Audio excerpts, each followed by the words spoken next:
Selamat sore, perkenalkan nama saya Sani Lestari Tampu Bolon dengan NIM 227216. Saya dari kelas A4, Prodi S1 Pariwisata. Saya adalah salah satu mahasiswi dari Sekolah Tinggi Pariwisata Ambarukmo Yogyakarta. Saya akan mempresentasikan bisnis plan untuk memenuhi tugas akhir semester 1 mata kuliah Tourism Finance. Pertama, saya akan menjelaskan tentang profil usaha dari bisnis plan saya. Perusahaan kami memiliki nama Our Dessert Box. Di sini kami menjual berbagai varian dessert box, yaitu green tea, red velvet, strawberry, tiramisu, dan masih banyak lagi. Dengan latar belakang, saat ini pilihan makanan sangat beragam, dari yang murah sampai yang mahal. Saat ini orang memiliki selera yang berbeda-beda, dan orang-orang lebih menyukai makanan yang unik dan berbeda, tetapi tetap mengutamakan rasa. Masyarakat juga antusias dengan jajanan baru dan menarik. Dessert box adalah snack jenis baru yang enak dan sehat, harganya yang terjangkau dan rasanya yang enak membuat dessert box ini memiliki banyak peminat. Belum lagi rasa yang berbeda seperti original, strawberry, oreo, green tea, taro, tiramisu, dan juga isian yang berbeda seperti keju, choco chip, oreo yang membuat dessert box ini semakin populer. Produk makanan penutup sangat populer di kalangan masyarakat Indonesia, terutama di kalangan anak muda. Produk ini biasanya terbuat dari bahan dasar susu dan dapat dinikmati kecuali pada acara-acara tertentu. Namun seiring berkembangnya produk makanan penutup di Indonesia, makanan penutup tidak hanya disantap sebagai makanan penutup, tapi juga dapat dijadikan sebagai lauk atau snack. Dari segi perkembangannya, dessert box bisa menjadi sumber inspirasi peluang bisnis yang menjanjikan karena sudah memiliki tren pemasaran tersendiri. Lalu kita lanjut ke visi dan misi dari perusahaan kami. Untuk visi ada 3. Yang pertama, kami menjual makanan terbaik dengan harga yang relatif murah untuk dinikmati semua orang. Yang kedua, kami tidak pernah berhenti untuk berinovasi dan menawarkan rasa untuk selera anak muda. Dan yang terakhir, menjadi penjual kue dengan kualitas terbaik dan siap bersaing di pasar lokal maupun nasional. Dan untuk memenuhi visi tersebut, kami juga harus melakukan beberapa misi, antara lain yang pertama, memperlakukan konsumen layaknya seorang raja, sehingga senantiasa memberikan pelayanan yang memuaskan. Kedua, membuat desain kemasan yang unik dan menarik agar konsumen lebih tertarik dengan produk kami. Lalu perusahaan kami memiliki 4 tujuan usaha. Yang pertama adalah memberikan layanan kepada konsumen secara online dan offline. Yang kedua, menciptakan lapangan kerja.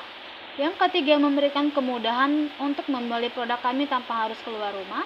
Dan yang terakhir, memperkenalkan makanan penutup yang viral kepada masyarakat. Konsep usaha: menjual produk yang berkualitas, higienis, banyak varian, kekinian, dan enak.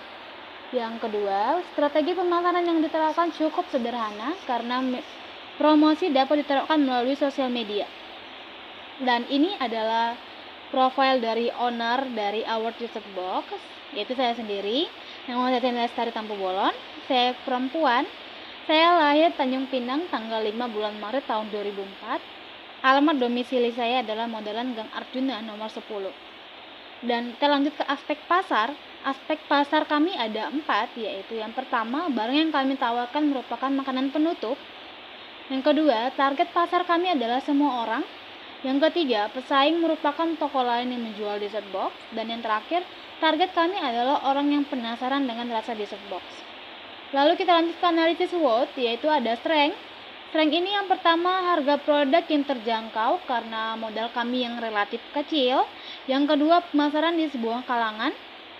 Yang ketiga, bahan baku yang mudah diperoleh. Yang keempat, banyak varian rasa. Dan yang terakhir, menyediakan forum online dan pelayanan delivery. Yang kedua ada weakness. Di weakness ini ada 3, yaitu yang pertama, mudah dicontoh kompetitor lain. Yang kedua, tidak bertahan lama. Yang ketiga, sumber daya manusia tidak cukup memadai. Lalu ada opportunities. Di sini opportunities-nya ada 4, yaitu memiliki banyak peminat. Yang kedua, dapat dijual kapan saja. Yang ketiga, banyak reseller yang siap membantu. Dan yang terakhir, lokasi yang beragam. Lalu yang terakhir ada threats. Di threats ini ada 3. Yang pertama, munculnya kompetitor baru. Yang kedua, konsumen mudah bosan. Yang ketiga, resiko kerusakan produk. Dan di sini ada 4P. Yang pertama ada produk. Kami menjual dessert box dengan varian tiramisu dessert box, coklat dessert box, dan red velvet dessert box. Untuk awal penjualan kami hanya menjual 3 varian dulu. Lalu yang kedua ada promotion. Untuk promotion kami menitipkan produk kami di toko, mempromosikan secara mouth to mouth. Lalu kami menggunakan sosial media. Lalu kami connect with GoFood, Shopee Food, dan lain-lain. Dan terakhir kami mengikuti pameran makanan. Untuk harga, semua varian kami menjual dengan harga Rp45.000. Dan yang terakhir ada place. Untuk tempatnya kami mengikuti bazar makanan di lingkungan kampus via platform digital. Kami menjual ke kerabat dan keluarga. Lalu kami menyediakan pemesanan untuk acara besar seperti ulang tahun, arisan, dan lain-lain. Lalu ada aspek keuangan. Aspek keuangan ini yang pertama ada permodalan. Untuk modal awal ini diambil dari tabungan saya yang berjumlah Rp5.100.000. Yang kedua ada pengeluaran. Total modal kotor untuk satu box dessert box adalah Rp15.000. Unit awal penjualan yaitu box.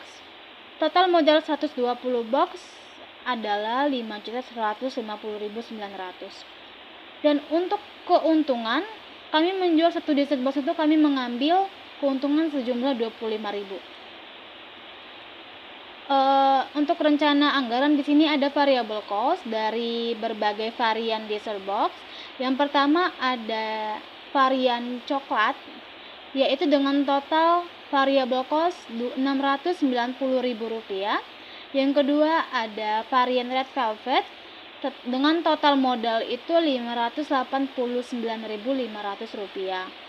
Dan yang terakhir ada varian tiramisu yaitu dengan total Rp585.500. Masing-masing modal tersebut mendapatkan 40 box. Lalu kita lanjut ke fixed cost. Fixed cost ini dengan jumlah keseluruhannya itu Rp3.293.900. Dan jika kita tambahkan fixed cost dengan variable cost tadi, totalnya menjadi Rp5.158.900. Dan di sini ada perhitungan penjualan dalam sebulan. Untuk perhitungan penjualan dalam sebulan ini kami hanya menjual selama 12 hari, yaitu 3 kali seminggu. Berarti rumusnya itu 40 porsi dikali 12 hari, yaitu 480 porsi dalam sebulan. Lalu perhitungan pendapatan yaitu 40 porsi dikali 25.000 yaitu 1 juta rupiah. 1 juta rupiah dikalikan 12 hari yaitu 12 juta. Lalu ada perhitungan pengeluaran yaitu fixed cost ditambah variable cost yaitu Rp3.293.900 ditambah Rp7.865.000 didapatkan hasil Rp5.158.900. Dan keempat ada perhitungan keuntungan dengan rumus pendapatan dikurangi pengeluaran, yaitu 12 juta dikurang 5.158.900 didapatkan hasil 6.841.100. Dan yang terakhir ada perhitungan lama balik modal dengan rumus pengeluaran dibagi keuntungan. 5.158.900 dibagi 6.841.100 didapatkanlah hasilnya 1. Maka diperkirakan akan balik modal dalam 1 bulan. Lalu di sini ada rumus break even point atau BEP. BEP rupiah itu memiliki rumus fixed cost dibagi 1 dikurang variable cost per S. Didapatkanlah hasil 3.974.117. Dan variable cost unit rumusnya adalah variable cost per S unit. Dan BEP unit memiliki rumus fixed cost dibagi P dikurang variable cost didapatkanlah hasil 131. Dan sekiranya itu presentasi dari saya, mohon maaf jika ada kesalahan kata-kata. Selamat sore, terima kasih.